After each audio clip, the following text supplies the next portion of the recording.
시편 136편 23절에서 26절 말씀을 통하여 하나님 인자하심에 감사하자 이런 제목으로 말씀 은혜를 나누고자 합니다. 추수감사절 유래는 원래 이제 추수절기 말에 이 농사를 잘 이제 하게 해주신 그 신에게 감사하는 이런 전통적인 절기로 저 이제 미국 그쪽에서 이제 지키게 되었습니다. 그래서 미국의 경우는 11월 넷째 주 목요일에, 또 캐나다에서는 10월의 두 번째 주 월요일에 이렇게 기념하게 되었는데, 추수감사절이 되면은 미국 사람들은 이제 가족들끼리 모여서 파티를 열어 칠면조 고기 요리를 해먹고 서로 이제 감사 이야기를 나누곤 했습니다. 그리고 대부분의 학교와 직장에서는 그 절기를 잘 지키도록 목요일에 추수감사절을 지켰으면 다음날 금요일에 이제 쉬게 해서 토일 이렇게 해서 이제 오랫동안 쉬면서 감사를 하도록 이렇게 했습니다. 그리고 이제 교회 추수감사절의 기원은 그 청교도들이 신앙을 유지하기 위해서 영국을 떠나서 이제 항해를 해서 미국으로 이제 이동을 하였는데, 거기서 이제 살기가 굉장히 어렵잖아요. 그래서 이제 미국에 가니까 인디안들이 이제 원주민들이 그렇게 이제 농사짓고 옥수수 재배하고 살고 있었는데, 청교도에서 신앙생활이 어려우니까 그 배를 타고 신앙을 지키기 위해서 미국으로 건너간 사람들이 뭐 해먹고 살아야 되겠죠? 근데 인디안들이 농사짓고 하는 것을 보고 자기들도 이렇게 농사를 지어서 추수를 하게 되었어요.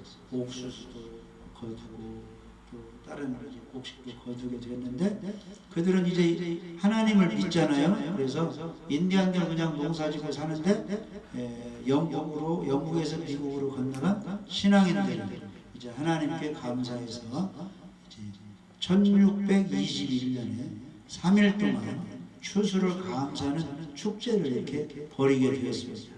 이때 청교도들은 경작법을 가르쳐준 그 인디안들을 초대해 가지고 함께 곡식, 과일, 야생 칠면조, 사슴 이런 걸 잡아서 함께 먹으면서 축제를 벌였는데, 그게 바로 미국에서의 최초의 추수감사절이 된 것입니다. 그래서 우리나라에서도 추수감사절을 이렇게 지키는데, 중요한 것은 모든 감사는 하나님께 올리는 것입니다. 그리고 우리가 지금 살고 있는 것 다 믿는 사람은 성경에 하나님의 은혜로 우리가 살기도 하고 또 잘 되기도 하고 형통하기도 하고 다 하나님이 해주시는 것을 우리는 감사하는 것입니다. 그래서 무엇이든지 희귀한 것만을 갖고 싶어하는 임금님이 있었습니다. 어느 날 임금님은 맛이 기막히게 좋은 요리를 먹은 후에 감탄했습니다. 신하들에게 말했어요. 이제껏 먹어본 요리 중에서 이것이 제일이었다. 이 훌륭한 요리를 만든 요리사에게 많은 상을 주어야겠다 해가지고 신하를 통해서 요리사를 불러오게 했습니다. 이 요리사가 이제 임금님이 맛있게 요리를 해서 상을 준다고 하니까 요리사가 이렇게 말했어요. 임금님 칭찬해 주시니 대단히 감사합니다. 그러나 이 요리는 제 기술이 좋아서만이 아닙니다. 만약 좋은 야채를 파는 사람이 없었다면 제가 어떻게 이렇게 맛있는 요리를 만들 수 있었겠습니까? 칭찬해 주시고 상을 주시려거든 좋은 야채를 이제 판 그 야채 장사에게 주십시오 이렇게 했어요. 그러니까 임금님이 이제 채소 장사를 불러오라고 했어요. 가지고 칭찬을 했어요. 야, 너가 좋은 채소를 가지고 이렇게 공급해서 그 요리를 해서 내가 맛있게 보겠다. 너에게 상을 주겠다 하니까 임금님 그건 천만의 말씀입니다. 저는 그저 야채를 팔았을 뿐이며 칭찬을 받을 사람은 제가 아니라 그 야채를 키운 농사꾼입니다. 그러니까 이제 임금이 농사꾼을 불렀어요. 그래서 내가 농사를 잘 져서 내가 맛있는 요리를 이렇게 먹고 너무 감사해서 저에게 상을 주겠다 하니까 농사꾼이 이렇게 말했어요. 임금님 그것은 그건 맞지 않습니다. 저는 그저 손질만 했을 뿐입니다. 제가 땅을 갈아 씨를 심어도 때를 따라 비를 주시고 햇볕을 주시는 분이 없으면 저는 잎사귀 하나 열매 하나 만들지 못하였을 것입니다. 감사 인사는 하늘에 계신 하나님께 드려야 하는 게 당연합니다. 이렇게 말했다는 거예요. 결국은 자식을 낳았어도 자식이 잘 되었어도 내가 잘 되었어도 국회의원이 되었다고 해볼지라도 감사는 다 누구에게 해야 돼요? 하나님께 다 해야 됩니다. 그래서 고린도서 10장에는 그런즉 너희가 먹든지 마시든지 무엇을 하든지 다 하나님께 영광을 돌리라. 하나님께 감사하는 것입니다. 그래서 성경에 보면은 10명의 문둥병자들이 예수님 우리를 불쌍히 여겨주셔서 치유해달라는 거죠. 그러니까 예수님이 가서 제사장에 보이라 해서 순종하다가 문둥병이 다 나아버렸어요. 그런데 9명은 그냥 생활터전으로 돌아가 버렸는데 한 명이 와서 예수님께 무릎을 꿇고 엎드리면서 예수님 감사합니다. 나의 문둥병을 예수님이 고쳐주셨습니다. 예수님 감사합니다. 그러니까 예수님이 기뻐했어요. 9명은 어디 갔느냐? 치료받았으면 와서 감사해야지. 그래서 우리들이 하나님께 감사를 해야 돼요. 성경은 범사에 감사하라 그랬어요. 매일매일 모든 일에 하나님께 감사하라 그랬습니다. 그래서 오늘 시편 136편 23절에서 26절 말씀을 통해서 우리가 어떻게 감사를 해야 할 것인가 한번 알아보겠습니다. 첫 번째는 따라서 보세요. 우리 영혼을 구원해 주신 그 인자하심을 감사해야 됩니다. 감사해야 한다. 인자란 말은 자비롭게 친절하게 사랑해 주셨다 그런 뜻이에요. 그래서 먼저는 우리 영혼을 구원해 주신 하나님의 사랑에 우리가 감사해야 됩니다. 23절 한번 읽어보세요. 시편 136편 23절 시편 136편 23절 한번 읽어보십시오. 우리를 비천한 가운데서도 기억해 주신 이에게 감사하라. 그 인자하심이 영원하미로다. 아멘. 여기 말씀 보면은 비천한 가운데서 했습니다. 이 비천한 그 상황이라는 것은 아주 종살이할 때, 아주 포로 생활할 때, 부자와 나사로 비워보면은 나사로가 병들고 가난했죠. 멀고 그런 상황이에요. 그런 상황 가운데서도 하나님이 사랑해 주시고 도와주셨다는 것입니다.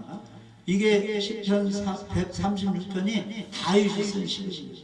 다윗은 항상 나는 보잘것없는데 8째 아들 목동이었는데 우리 하나님이 여러 가지 어려운 가운데서 장수로 키워주시고 왕을 삼아주셨다는 거예요. 항상 그 은혜 잊지 않고 감사했습니다. 그래서 다윗이 표현하는 비천한 가운데서도 기억해 주신 이에게 감사하다. 그 인자심이 영원합니다. 우리를 돌아보면은 여러 가지 형편없는데 내가 뭐 잘난 것도 없는데 나를 지금까지 하나님이 도와주셨잖아요. 그걸 다윗은 잊지 않고 감사를 하는 것입니다. 우리들도 항상 다윗처럼 나의 여러 가지 보잘것없는 상황 가운데서 예수님 믿게 해주시고 직장 구하기 어려운데도 직장을 구해주시고 아파서 죽는 사람도 많은데 지금까지 건강을 남겨주시고 하나님께 감사해야 되는 겁니다. 가정이 다 풍지박산되고 다 뿔뿔이 흩어지는 그런 가정도 많았는데 다 이렇게 가족 식구들 자녀들까지 보호해 주시고 또 감사해야 돼요.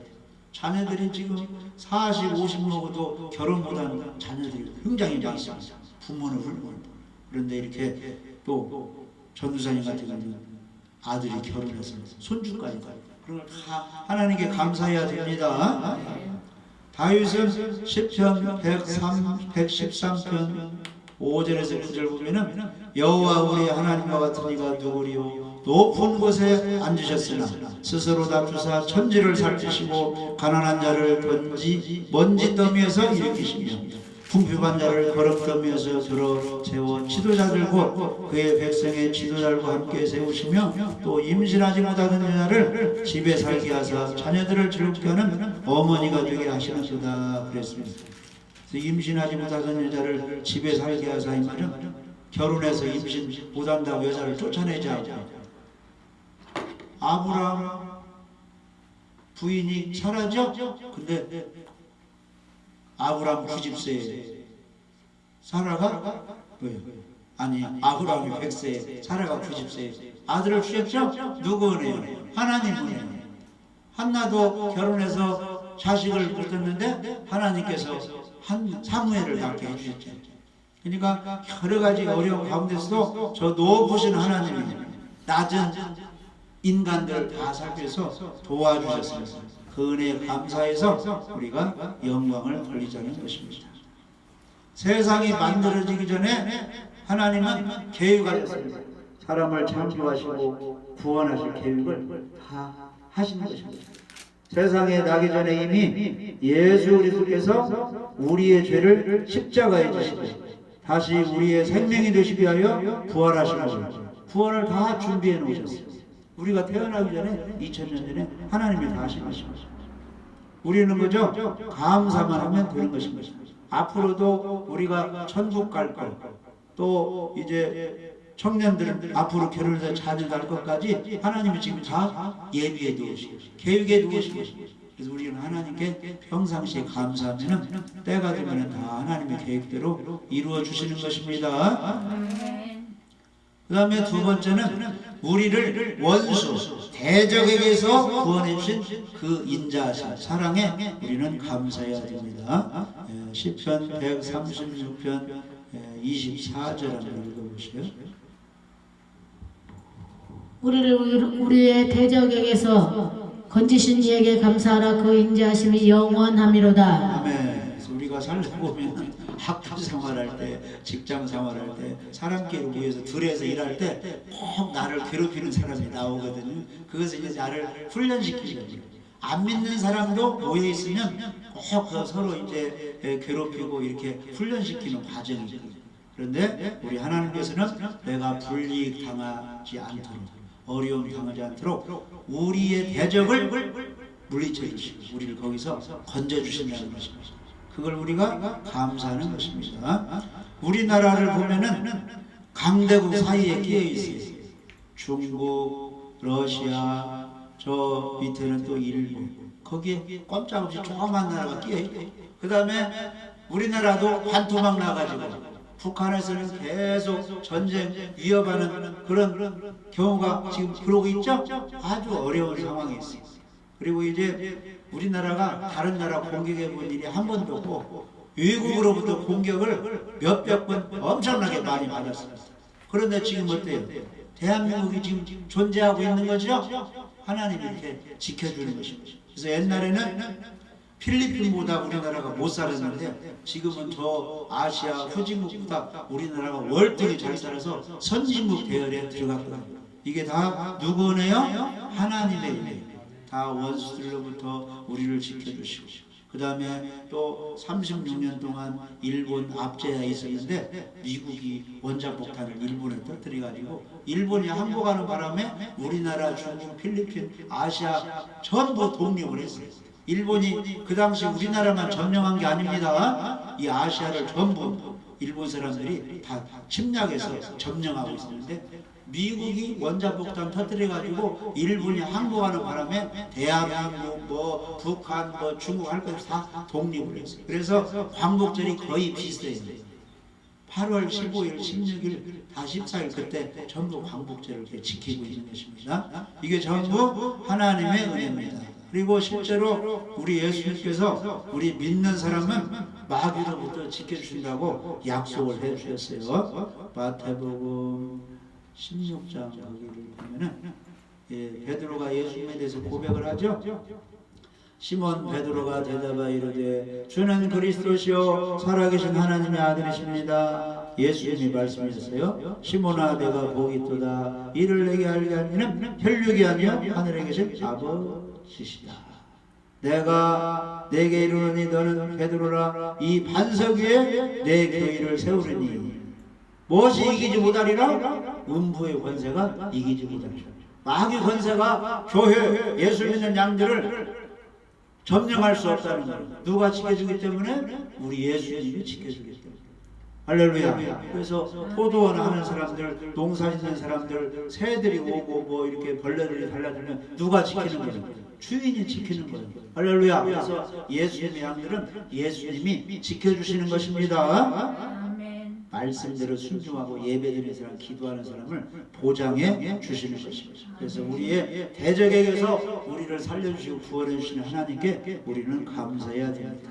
나를 훈련시키기 위해서 어디에나 원수들, 괴롭히는 사람이 있어요. 그럴 때 예배 잘 드리고 기도하고 하면 주님이 다 원수들을 물리쳐 주시는 것입니다. 북한에서 위협할지라도 여러 군데에서 우리나라를 괴롭힐지라도 우리 믿는 사람들이 깨어있어 기도하고 예배 드리고 하나님께 감사하면 우리나라를 지켜주시고 우리 개인을 다 지켜주시는 것입니다. 대적에게서 구원하신 하나님께 우리가 감사를 해야 되는 것입니다. 할렐루야. 그 다음에 세 번째, 우리의 모든 삶에 필요를 공급해 주시는 은혜에 감사해야 됩니다. 그래서 25절에 보면은 모든 육체에게 먹을 것을 주신 이에게 감사하라 그랬습니다. 시편 136편 25절 거기 보시면은 우리 육체를 가지고 있잖아요. 먹을 것이 필요하겠죠? 모든 육체에게 먹을 것을 주신 이에게 감사하라. 그 인자하심이 영원함이로다. 아멘. 인자하심이 영원하다는 뜻은 오늘만 먹을 걸 주시는 게 아니고 계속 어느 때까지 죽을 때까지 먹을 것을 주시고 우리를 죽을 때까지 인도해 주시는 것입니다. 시편 48편 14절에 보시면 이 하나님은 영원히 우리 하나님이시니 그가 우리를 죽을 때까지 인도하시리로다. 아멘. 그 다음에 시편 68편 19절에는 우리가 날마다 직장생활에서도 가정생활에서도 지기 힘들 때가 있어요. 핍박하고 어려움이 있어요. 근데 날마다 우리 짐을 누가 져주셔요? 우리 예수님이 져주시오. 날마다 우리 짐을 지시는 주 곧 우리 구원이신 하나님을 찬송할지어다. 그래서 날마다 우리에게 이제 무거운 짐을 다 져주시고 승리하게 해주십니다. 그 하나님께 우리가 감사하는 것입니다. 그래서 먹을 거 입을 거 걱정하지 말라, 염려하지 말라. 하나님께서 너에게 무엇이 필요한 것을 다 아신다는 것입니다. 그래서 하나님께서 우리에게 영적인 복만 주시는 것이 아니고 우리의 가난과 궁핍을 하시고 우리의 필요를 채우시며 은혜를 베푸시는 분이십니다. 할렐루야. 그래서 벳세다 광야에서는 한 끼 식사할 것이 없었어요. 그때 예수님께서는 오병이의 기적을 베푸셨어요. 장정만 뭐요? 5,000명이 먹고 12광주를 해답니다. 다 이게 먹을 것을 주셨습니다. 애굽에서 430년 종살이 했는데 종살이로 하고 있으면 자유를 얻어서 하나님께 예배할 수가 없죠. 그래서 마귀 종으로부터 애굽 왕의 그 핍박과 그 이제 어려운 환난 그 종으로부터 하나님이 이제 건져 주시려니까 모세를 통해서 홍해 바다를 지나서 광야로 인도해 주십니다. 광야는 교회를 상징합니다. 그래서 애굽 세상에서 마귀 종살하면서 조상 제사 뭐 점 보고 우상 숭배하고 또 뭐 굿하고 이렇게 살아왔던 사람들 어떻게 했어요? 예수님 보내주세요. 기독교 문화가 들어오게 해가지고 다 교회로 인도했다. 그게 바로 애굽에서 이스라엘 백성을 홍해 바다 지나 광야로 인도한 것과 똑같습니다. 애굽 죄의 사상에서 건져내서 성경 안으로 하나님 품으로 교회로 인도했어요. 우상 숭배 다 버리게 하고 점치는 거 다 버리게 하고 어려움 당하면 하나님 기도하고 예배드리게 했다는 것입니다. 그러면서 광야로 인도했는데 농사 질 수가 없으니까 하늘에서 무엇을 내려주셨어요? 만나를 내리면서 40년 동안 그들을 먹여주시고 가나안 땅으로 인도해서 거기서는 농사 짓고 또 먹고 살고 했던 겁니다. 그 다음에 천국 가면 또 무엇을 주시는 거예요? 생명나무 열매를 줘서 다 먹고 살고 마시는 것은 생명수 강물을 마시게 해서 영원토록 살게 하나님이 해주신 것입니다. 그때 인도해 주십니다. 그러면 자녀가 태어났을 때 누가 인도해 준 거예요? 부모가 우유, 젖을 먹이죠? 성장하면 이유식 먹이죠. 어린아이 때는 거기에 맞게 먹여주시고 청년과 어린이들은 다 먹을 것을 하나님이 공급해 주시는 것입니다. 그래서 우리가 감사해야 됩니다. 내가 육체를 가지고 있는데 나에게 맞게 필요한 먹을 것을 주신 하나님께 감사하는 것입니다. 그래서 마태복음 6장에 보면은 공중에서를 보라 심지도 않고 거두지도 않고 창고에 보아 들이지도 아니하되 너희 하늘 아버지께서 기르시나니 너희는 이것들보다 귀하지 아니하냐. 들풀도 기르신 하나님이 너희 영혼을 가지고 하나님 자녀는 너희를 먹을 것 입을 것 안 주겠느냐. 환경 보고 염려하지 말고 하나님께 감사만 하라. 예배만 드리라는 겁니다. 기도하라고 합니다. 하나님이 다 채워주신다는 겁니다. 그래서 먼저 구할 것은 너희는 먼저 그의 나라와 그의 의를 구하라. 하나님 나라가 잘 되도록 너희 영혼이 구원받도록 너희가 죄에서 벗어나서 예수님의 의인 되도록 그것부터 좀 구하고 아멘? 가족 자녀를 위해서 기도할 때 그 영혼 구원을 먼저 위해서 기도하라는 겁니다. 그래서 영혼 구원 받으면 모든 것을 다 축복해 주신다는 겁니다. 그래서 따라서 보세요. 사랑하는 자여 내 영혼이 잘됨 같이 내가 범사에 잘 되고 강건하기를 간구하노라. 이 사도 요한이 기도한 내용인데 우리 하나님도 우리를 그렇게 원하신다. 너가 지옥 가지 않고 천국 가도 영혼이 잘 되고 그 다음에 직장생활, 가정생활 모든 생활이 형통하기를 원한다. 그리고 건강해야 누리겠죠? 건강하기를 원한다.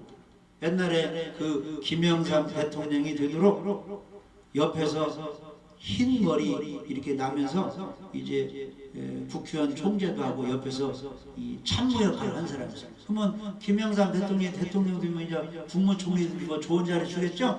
근데 뇌출혈로 몸이 안 좋아가지고 국회의원도 못하고 아무것도 못하는 한 사람은 대통령. 건강해야 됩니다. 건강해야 세상에서 드리며 하나님 일도 할 수 있습니다. 그래서 예수님이 두 가지를 해줬잖아요. 그가 찔림을 우리 허물이고 그가 상을 우리 죄악을 이기라. 그가 징글받아 우리가 평화를 누리고 채찍에 맞음으로 너희가 나음을 입고. 그러니까 예수님 사역이 영혼 구원 전도 사역하면서 많은 사람을 귀신 쫓아내주고 병을 많이 고쳐줬습니다. 건강해야 기회를 하니까.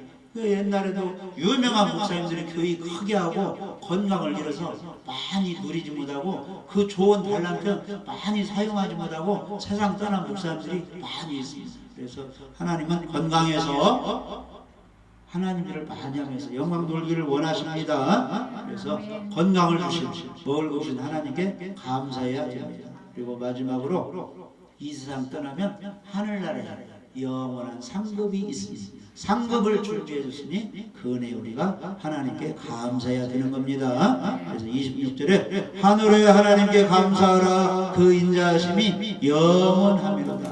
여기 하늘의 하나님이라고 했습니다. 그래서 하늘의 하나님이라는 위에 계셔서 우리에게 복 주시는 하나님을 강조하는 것입니다.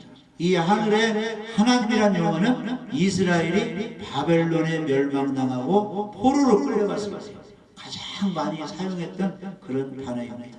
그래서 이 땅의 모든 것은 사라졌어도 사라지지 않는 영원하신 나의 하나님과 또 하늘의 기업이 있기 때문에 우리가 감사해야 되는 것입니다. 그래서 하늘에다 얼마나 우리가 쌓아주셨습니까? 하나님께 헌금하는 거 감사하는 거 다 하늘 창고에 하나님이 저축하는 것이라고 말씀하셨죠? 그래서 너희 부활을 하늘에 쌓으라 그래서 항상 감사하면 하늘나라에 기업이 많이 있고 상급이 있습니다. 누가복음 12장 33절 34절 한번 읽어보세요. 누가복음 12장 33절 34절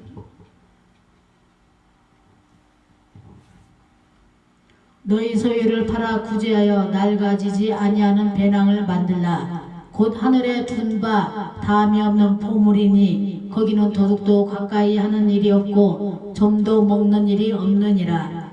너희 보물 있는 곳에는 너희 마음도 있으리라. 예, 아멘. 그래서 안 믿는 사람은 재산을 많이 모아가지고 땅의 것만 생각하는 거죠. 얼마나 늘려갈까, 좋은 아파트 살까, 땅에다 어떻게 이제 많이 저축을 해놓을까, 땅의 생각만 하는데, 예, 거기 하늘에 좀 저축하도록 생각을 하라는 겁니다. 하늘에는 도둑도 없고 좀 벌레도 없어서 우리가 다 올린 건 그대로 보존이 된다는 겁니다. 그래서 너희 보물 있는 곳에는 너희 마음도 있느니라. 그래서 우리 마음을 예수님께, 하나님께, 하늘나라 상급에 많이 관심을 갖게 되면은 거기를 향하여 우리가 예물도 드리고 감사도 하고 충성봉사해서 하늘나라의 상급을 쌓는다는 거죠.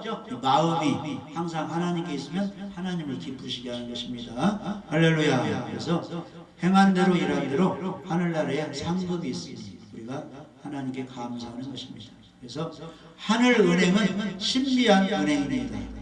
하늘에다 쌓으면 하늘에 사는 들로 이 땅에서도 헤어지지 않는 돈주머니가 되어서 이 땅에서 쌓이는 축복이 우리에게 오는 것입니다. 이러한 복으로 하늘에서 다스려 주시는 우리 하나님 은혜에 우리가 감사해야 되는 것입니다. 하나님은 이미 놀라운 사랑과 은혜를 우리에게 베푸셨습니다. 앞으로도 베풀어 주실 것입니다. 하나님께서 임으로 점으로 베풀어 주실 구원을 생각하고 그 은혜를 먼저 헤아리며 감사하는 우리 성도들이 되어야 할 줄 믿어집니다. 우리에게 주신 은혜만 감사해도 그 은혜가 더하여 넘쳐서 우리의 영육과 모든 삶에서 하나님의 법으로 차고 넘치게 될 줄 믿습니다. 항상 범사에 감사해서 하나님께 영을 돌리고 하나님의 큰 복을 받으시는 귀한 가족이 되시기를 예수님의 이름으로 축복합니다.